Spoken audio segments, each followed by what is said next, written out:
আমরা যতটা জানি যে মজুরি, কাজের মজুরি কিংবা শ্রমিকদের ঘাম শুকানো গিয়ে তাদের টাকা, তাদের মজুরি হাতে হাতে দিতে হয়।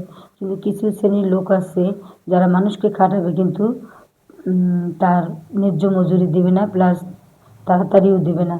এভাবে একটা ঘটনা হয়েছে, মানে জমতে জমতে অনেক টাকা, প্রায় 3 লাখ টাকা জমে গেছে।